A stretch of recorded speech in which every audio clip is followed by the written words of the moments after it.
Hello everyone, welcome to my channel. तो अभी अब हम बात करते हैं हमारे चैप्टर जो हमारा 12 चैप्टर है कम्युनिटी के अंदर, उसमें नेक्स्ट टॉपिक की। तो नेक्स्ट टॉपिक है हमारा इसके अंदर कॉन्सिक्वेंस ऑफ पॉपुलेशन ग्रोथ। तो अभी इसमें जो हमारी पॉपुलेशन की ग्रोथ है, जनसंख्या की जो भी हमारी बढ़ोतरी है, उसके परिणाम जानेंगे। भी इतनी ज्यादा जनसंख्या बढ़ रही है, उससे क्या रिजल्ट निकलता है, क्या क्या समस्याएं सामने आती हैं।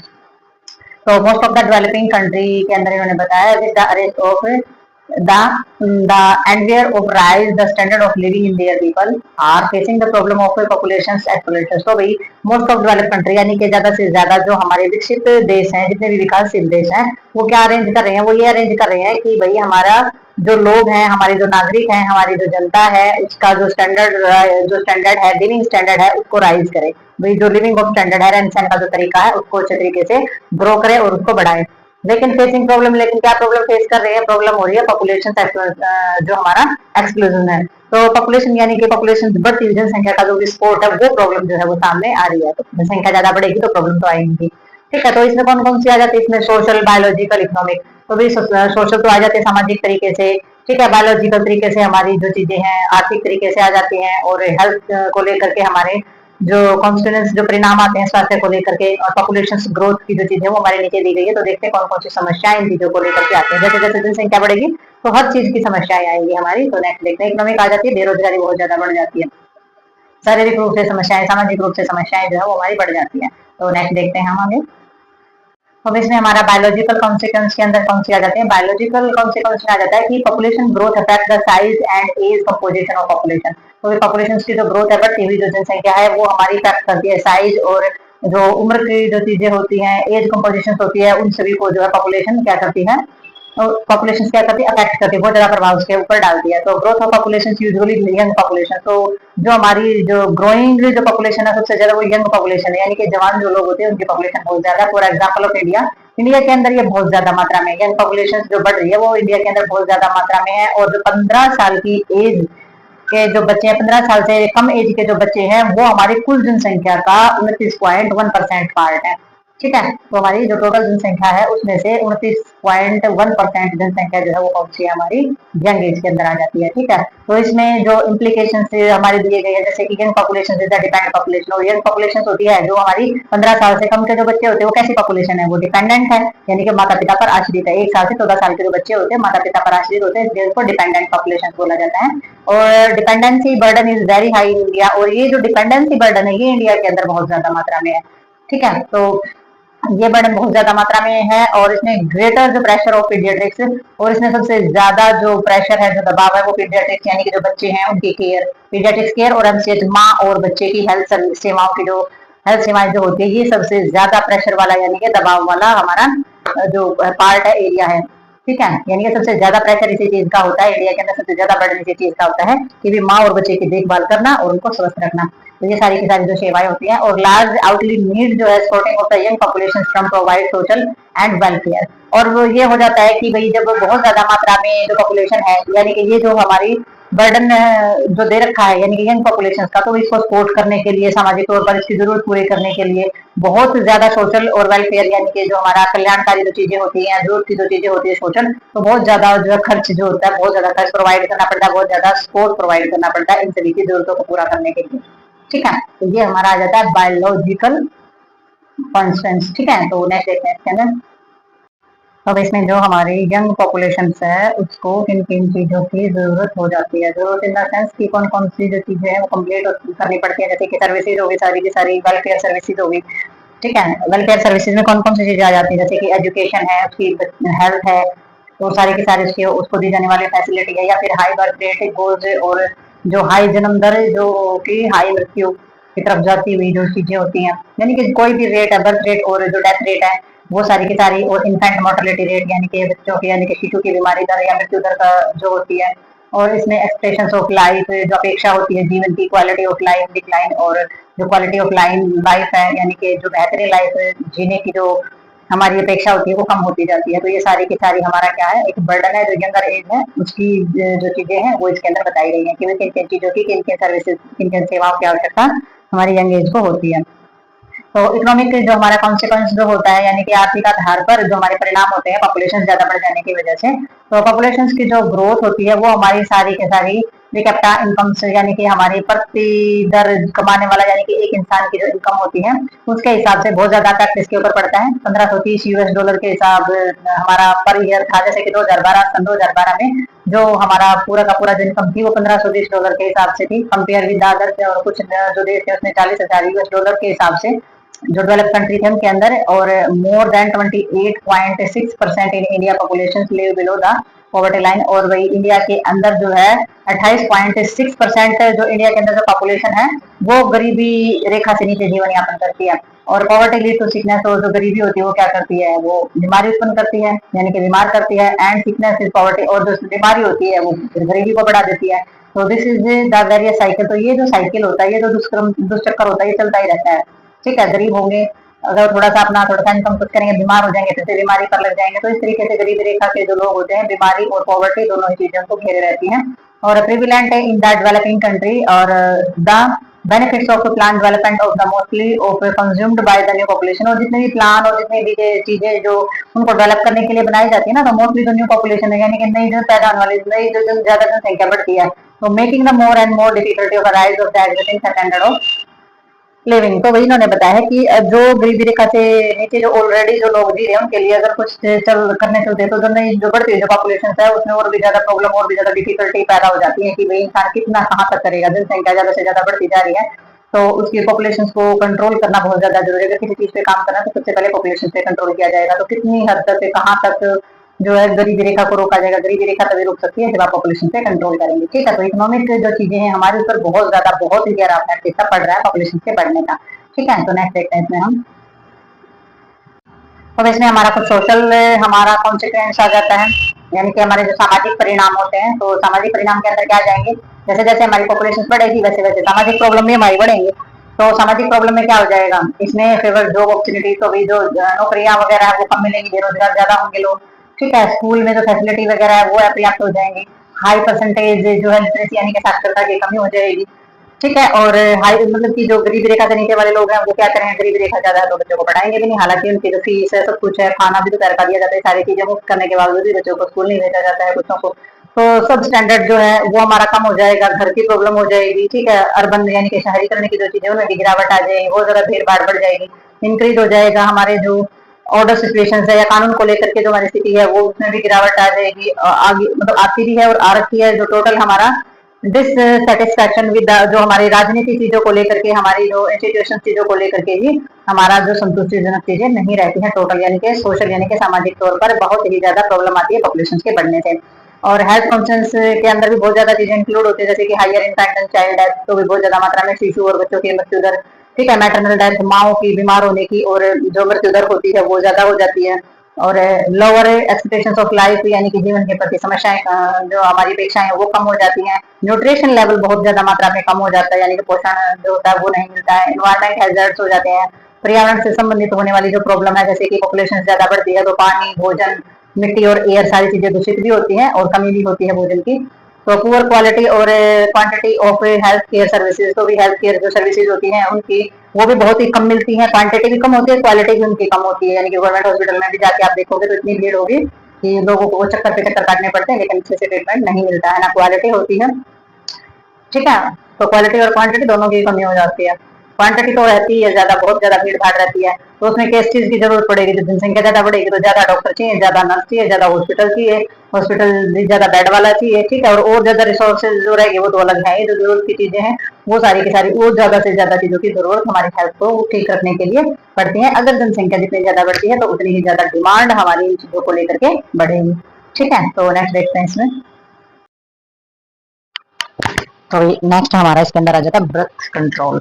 ठीक है, तो बर्थ कंट्रोल के अंदर हमारा जो आता है, तो उन्होंने बताया कि birth control mean both spacing and limiting pregnancy.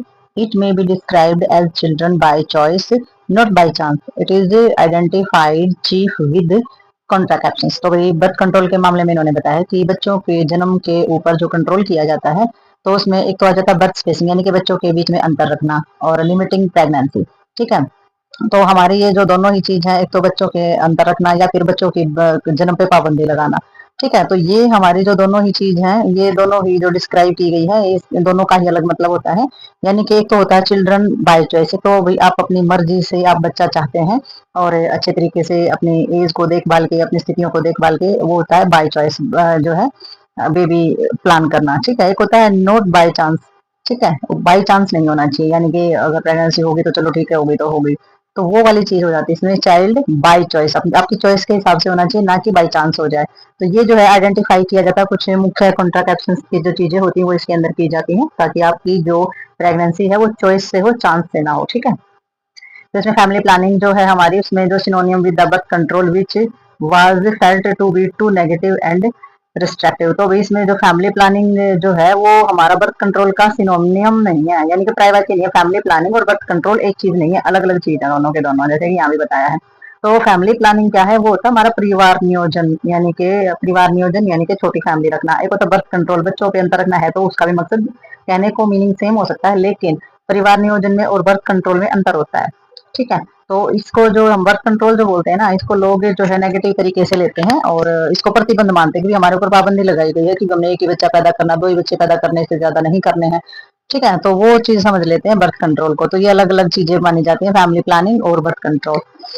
ठीक है। अब फैमिली प्लानिंग में प्लानिंग कर रखी हो किसी ने 5 बच्चों की, लेकिन बर्थ कंट्रोल में तो ये बोला जाएगा भी बच्चे 2 ही होने चाहिए, तो अलग चीज हो जाती है ना दोनों।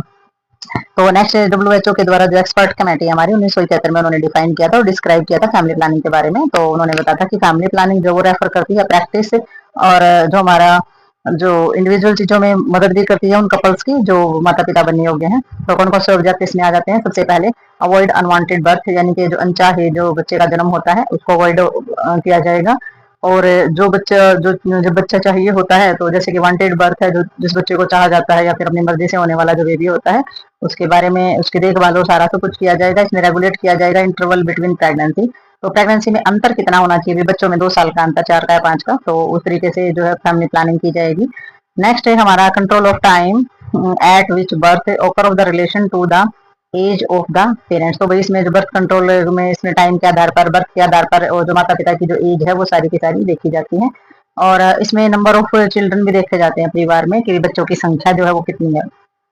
ठीक है। तो ये जो सारी की सारी चीजें हैं ये हमारे फैमिली प्लानिंग के अंडर जो है देखी जाती हैं। ठीक है। तो नेक्स्ट देखते हैं इसमें हम। तो भाई नेक्स्ट इन्होंने बताया है कि भी फैमिली वेलफेयर। तो भी फैमिली वेलफेयर क्या होता है, फैमिली वेलफेयर जो है ना वो बहुत ही बड़ा ब्रॉड एरिया इसका, यानी कि स्कोप ऑफ फैमिली प्लानिंग, यानी कि फैमिली प्लानिंग से हमारे जो फैमिली वेलफेयर से, फैमिली मतलब प्लानिंग से फैमिली वेलफेयर जो है वो ज्यादा ब्रॉड चीज है। ठीक है। तो इसमें इसने कंसेप्ट क्या बताया कि फैमिली वेलफेयर जो होता है उसमें बेसिकली किस क्या क्या चीजों से रिलेट करता है। वो फैमिली प्लानिंग तो ये होगी परिवार नियोजन, आपने इतना परिवार रखना है, लेकिन फैमिली वेलफेयर उस जो परिवार है आपका, छोटा है या बड़ा है, परिवार चाहे छोटा ही है, लेकिन उसकी देखभाल कैसे करेंगे, उसके कल्याण के लिए कैसे कार्य करेंगे। प्लानिंग तो कर ली है, प्लानिंग तो एक बार कर ली है, होगी है, लेकिन वेलफेयर का उनकी सुरक्षा, हर तरीके से सुरक्षा देना, जैसे कि क्वालिटी ऑफ लाइफ, अच्छा जीवन, जीवन शैली अच्छी होनी चाहिए। उसमें इंक्लूड क्या किया जाएगा अच्छी जीवन शैली के लिए, भाई उन जो बच्चे हैं, जो परिवार है, वो एजुकेशन, उनका न्यूट्रिशन, पोषण से संबंधित, उनका स्वास्थ्य पूरा का पूरा, और एम्प्लॉयमेंट्स, वुमेन वेलफेयर, यानी कि जो औरत के जितने भी कल्याण की जो चीजें हैं, उनके जो अधिकार हैं, शेल्टर यानी कि आवास या घर है, और सेफ साफ सुथरा पानी है, और भी बहुत सारी चीजें होती हैं। All vital factor of the associated with of the concept of welfare. तो ये जो सारे के सारे जो फैक्टर हैं, ये सारे के सारे हमारे वेलफेयर कॉन्सेप्ट के अंदर आते हैं, यानी कि जो हमारा कल्याण होता है, फैमिली वेलफेयर, परिवार कल्याण की जो चीजें होती हैं उन सभी के अंडर आता है। तो इसलिए फैमिली प्लानिंग से जो फैमिली वेलफेयर है वो ज्यादा ब्रॉड स्कोप होता है। ठीक है। तो नेक्स्ट देखते हैं इसमें हम। नेक्स्ट हमारे इसके अंदर आ जाता है operational goal of the family planning program. तो इसमें हमारा आ जाएगा ऑपरेशनल गोल के अंदर हमारा क्या जो हमारे चल रहे हैं, ठीक है, उसको बोल देते हैं हम। तो इसमें कौन कौन से गोल्स हैं हमारे परिवार का नियोजन को लेकर के जो प्रोग्राम किए जाते हैं। तो गवर्नमेंट, हमारे जो इंडिया की जो गवर्नमेंट है, मिनिस्ट्री ऑफ हेल्थ और फैमिली वेलफेयर जो है, उन्होंने operational goal of family planning के लिए कुछ हमारे पॉइंट्स रखे हैं कि भाई क्या क्या चीजें होनी चाहिए। तो सबसे पहले ये जो हमारी family program, family planning program जो होते हैं उनमें कौन कौन सी चीजों को प्रमोट किया जाता है। सबसे पहले प्रमोट किया जाता है स्मॉल फैमिली साइज नॉर्म के भी जो भी हमारे सिद्धांत, रूल, रेगुलेशन है परिवार को छोटा रखने के, और वॉलंटरी एक्सेप्टेंस होनी चाहिए भी, अपनी मर्जी से जहाँ लोग अपनी मर्जी से परिवार को छोटा रखें और इस चीज को अपनी इच्छा से अपनाएं। ठीक है। प्रमोट करना आपने यूज ऑफ स्पेसिंग मेथड, और इस चीज को भी प्रमोट करना है कि जो बच्चों में अंतर रखने की जो चीजें होती हैं वो सारे के सारे मेथड जो है वो अपनाएं। और इसमें इंश्योर किया जाता है advocate supply of the contraceptive to all eligible couple within the easy reach. तो भाई आपने इंश्योर करना है कि जो भी माता पिता बनने योग्य जो भी कपल हैं उन सभी को कॉन्ट्रासेप्टिव चीजें आसानी से मिल जाए, यानी कि गर्भ निरोधक चीजें जो आसानी से मिल जाए। अगर वो इन चीजों का इस्तेमाल नहीं करेंगे तो फिर प्रेगनेंसी, अनवांटेड प्रेगनेंसी बहुत होंगी। ठीक है, तो इसमें आ जाता है range of clinical and surgical services so as to achieve the set target. तो भाई इसमें जो एवरेज है हमारे जो क्लिनिकल है, सर्जिकल चीजें हैं, यानी कि जो भी हमारी कॉन्ट्रासेप्टिव चीजों को लेकर के या फिर किसी भी तरीके की जो चीजें होती हैं हमारी प्रेगनेंसी को लेकर के, वो सारी की सारी जो सेवाएं हैं वो अचीव करने के लिए टारगेट सेट करें, प्लानिंग करें, प्लान करें अपने गोल्स वगैरह। ठीक है, तो इसीलिए operational goals of family planning program इनको बोला जाता है। परिचालक हम जिनको हिंदी में बोल देते हैं। तो ये ऐसे गोल्स हैं, ऐसे प्लान्स हैं हमारे फैमिली प्लानिंग प्रोग्राम्स को लेकर के कि भाई इन चीजों को हम प्रमोट करेंगे। तो हमारी जो चीजें हैं वो सबसे पहली बात होती है कि इस तरीके से काम करना कि जो परिवार है वो खुद को खुद खुश हो जाए, यानी कि उनको इस तरीके से आपने समझाना है कि वो अपनी इच्छा से परिवार नियोजन की चीजों को अपनाए और अपनी इच्छा से ही स्मॉल साइज परिवार को जो है अच्छा माने और उसके फायदे उठाएं। ठीक है, तो आगे देखते हैं इसमें। अब इसमें हमारा स्मॉल फैमिली साइज आ जाता है। तो स्मॉल फैमिली साइज में यानी कि परिवार का जो साइज है वो छोटा होना। तो health, happiness and family depend great of the family size. तो वे परिवार की जो हंसी खुशी है वो हमारे परिवार के छोटे साइज के ऊपर भी डिपेंड करती है, क्योंकि जरूरत जो है वो आसानी से पूरी हो सकती है उसमें। तो चिल्ड्रन ऑफ फैमिली की बच्चे, कितने बच्चे हैं परिवार के अंदर, ये इसके ऊपर डिपेंड करता है। और objective national family welfare program जो है हमारा इंडिया का, उसमें प्रमोट किया जाता है इन सभी चीजों को वॉलंटरी बेसिस पर टू चाइल्ड नॉर्म्स। कि वॉलंटरी बेसिस यानी कि अपनी मर्जी से जो चीजें की जाती है, वॉलंटरी बेसिस वो हो जाती है कि लोग अपनी मर्जी से उस चीज को अपनाएं। ठीक है, तो टू चाइल्ड नॉर्म्स जो है हमारे, यानी कि जो ऐसे नियम है जो कि दो बच्चों को रखें अपना। तो करंट स्लोगन बनाया गया था सन और डॉटर टू विल डू, कि भाई लड़का हो या लड़कियां दो ही अच्छे। ठीक है, तो ये स्लोगन हमारा बनाया गया था और ये दो बच्चे रखें और ये वॉलंटरी बेसिस पर ये चीजें की चीजें। तो इसमें जो एवरेज है फैमिली साइज इंडिया के अंदर 2.2 2018 में था, और फिर रिड्यूस हुआ हमारा नेशनल बर्थ रेट जो है वो अराउंड 21 था। और इसमें जो सक्सेस है जो हमारी नेशनल फैमिली वेलफेयर प्रोग्राम जो थे वो डिपेंड किस चीज पे थे, primarily on the voluntary and wide acceptance of the concept of small family norms two children. तो ये जो प्रोग्राम होते हैं ना एक ही चीज पे डिपेंड होते हैं सबसे पहले, कि भी जो लोग है ना वो वॉलंटरी तरीके से, यानी कि अपनी मर्जी के साथ हम जबरदस्ती नहीं कर सकते हैं, जबरदस्ती किसी पे दबाव नहीं डाल सकते इस चीज का कि आपने दो ही बच्चे रखने हैं। आप बस इस चीज पे डिपेंड करता है कि लोग अपनी मर्जी से ये एक्सेप्ट करें इस कंसेप्ट को कि स्मॉल फैमिली नॉर्म्स जो है दो बच्चे रखने की जो परंपरा है उसको अपनी मर्जी से शामिल करें अपने जीवन में, और मेल और फीमेल, लड़का हो या लड़की। और इसमें जो मेजोरिटी ऑफ पीपल जो है substance of the small, majority of people जो है वो अभी भी उनके लिए चुनौती है कि वो स्मॉल फैमिली को नहीं अपना पा रहे हैं। ठीक है, तो नेक्स्ट देखते हैं इसमें। तो भाई इसमें हमारा आ जाता है आगे, family norm will mean radical change of this reproductive behaviour. ठीक है, ये तो हमारा पिछले वाले सेंटेंस का ही था। ठीक है, नेक्स्ट हमारा आ जाता है इसमें स्पेसिंग ऑफ चिल्ड्रन। तो भाई बच्चों के बीच में स्पेस रखना, यानी कि बच्चों के बीच में रखना अंतर। तो भाई अंतर रखने का जो इन्होंने बताया, अभी कैसे अंतराल रख सकते हैं अपने बच्चों के बीच में आप। तो फैमिली प्लानिंग में जो है involve not only limitation and family size. तो भाई फैमिली प्लानिंग के अंदर एक ये इन्वॉल्वमेंट नहीं होती, भाई आपने परिवार जो है लिमिटेशन लगानी है परिवार पे, उसमें ये भी शामिल किया जाता है कि भी आप बच्चे पैदा कर रहे हो तो कितना कितना अंतर जो है बच्चों में होना चाहिए फैमिली के साइज के साथ साथ, बट आल्सो चाइल्ड स्पेसिंग। ठीक है, तो spacing children is at least 3 year apart given the child of the healthier start in life. तो भाई इसमें इन्होंने बताया है कि जो बच्चों के अंदर जो है 3 साल का अंतर तो बच्चों के बीच में रखना ही रखना चाहिए। Mother enough time in the bodies of recovery and the maternal of distribution resulting from the previous pregnancy.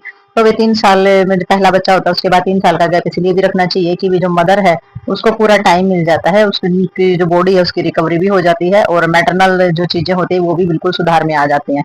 ठीक है, जो पिछली प्रेगनेंसी में जो भी चीजें हुई हैं वो अपनी दोबारा से सुव्यवस्थित हो जाती हैं। ठीक है, और spacing of children of essential factor of protection of health in the mother and child. और माँ और बच्चे के दोनों के लिए ही बहुत ज्यादा सुरक्षित होता है, बहुत ज्यादा जरूरी होता है बच्चों के बीच में अंतर रखना। और इसमें करंट एम्फेसिस जो हमारे बताए गए हैं स्पेसिंग ऑफ चिल्ड्रन में, तो इसमें not yet completed and the small family norms and from the other terminal method are being of the advocated.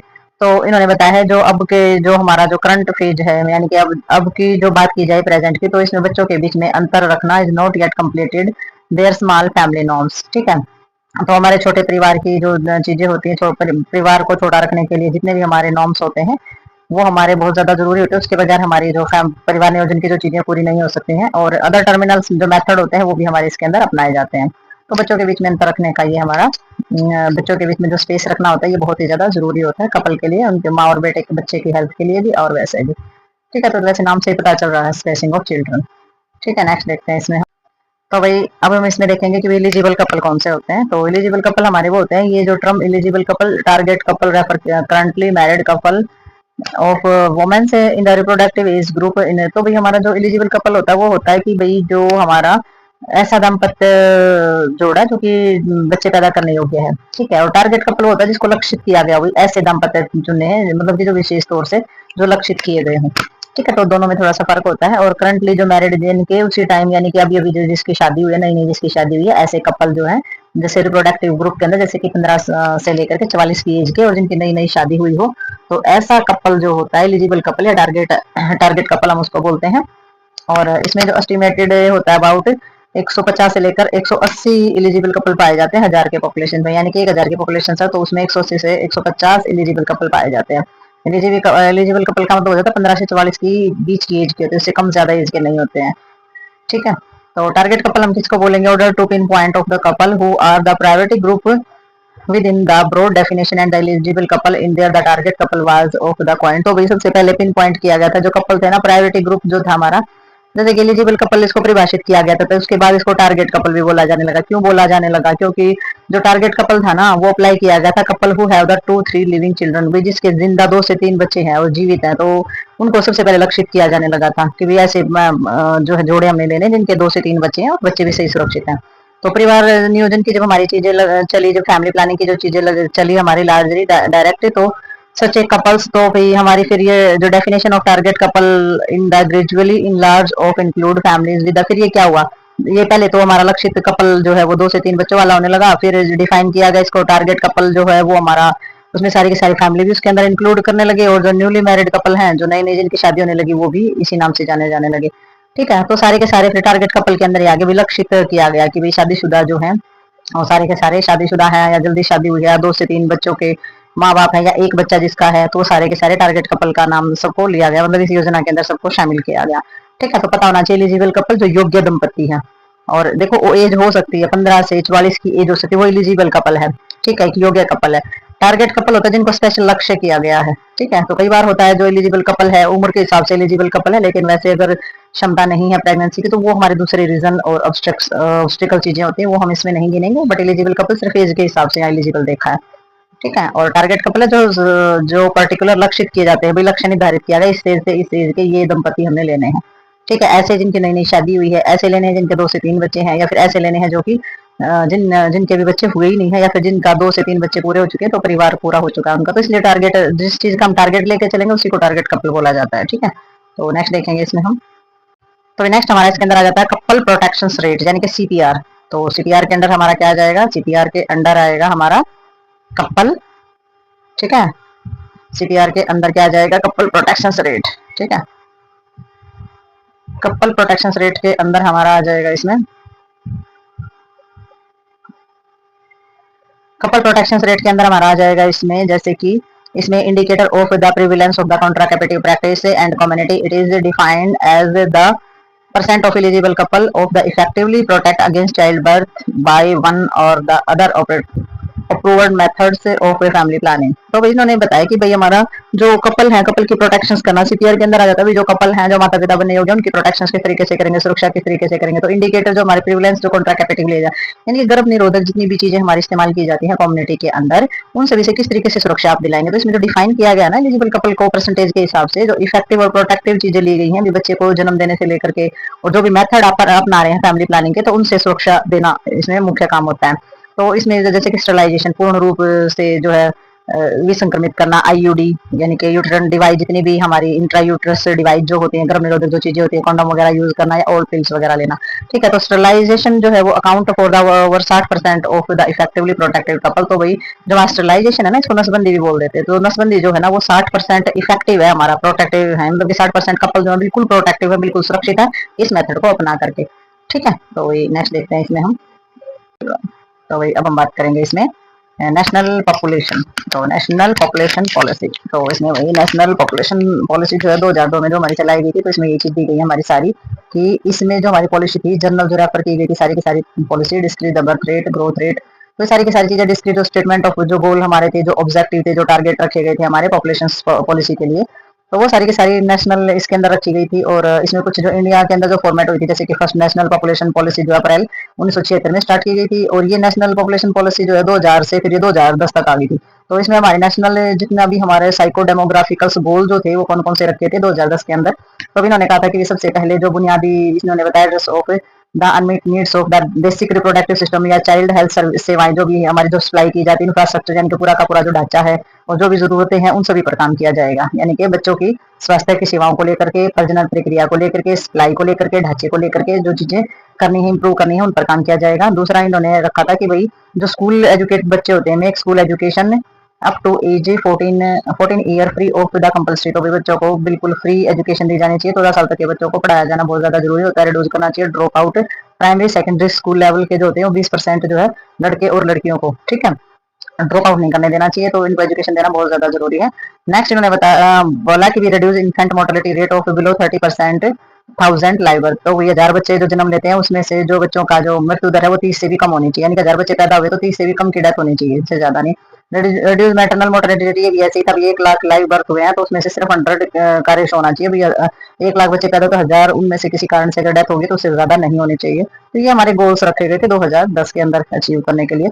और नेक्स्ट उन्होंने बोला था भी अचीव करना यूनिवर्सल इम्यूनाइजेशन, यानी कि टीकाकरण की जो सारी की सारी चीजें हैं बच्चों को बीमारियों के जो वैक्सीन प्रिवेंटेबल डिजीज यानी कि रोकथाम करने योग्य जो भी हमारी बीमारियां हैं उनके अगेंस्ट जो है टीकाकरण कराना, इम्यूनाइजेशन कराना बहुत ज्यादा जरूरी होता है, वो कराया जाए। और प्रमोट करना चाहिए डिलेड मैरिज फॉर गर्ल्स, यानी कि लड़कियों की जो शादी है वो थोड़ी सी देरी से की जानी चाहिए, ना अर्लियर ऑफ या तो 18 साल के बाद या फिर ज्यादा हो सके तो 20 साल के बाद जो है लड़की की शादी करे। ठीक है। अचीव 80% इंस्टीट्यूशनल से डिलीवरीज, और 80% जो डिलीवरी है जो बेबी बच्चों का जो जन्म कराया जाता है वो संस्थागत होना चाहिए, यानी कि किसी भी हॉस्पिटल में और क्लिनिक में बच्चों का जन्म होना चाहिए, घर पर डिलीवरी ना कराई जाए।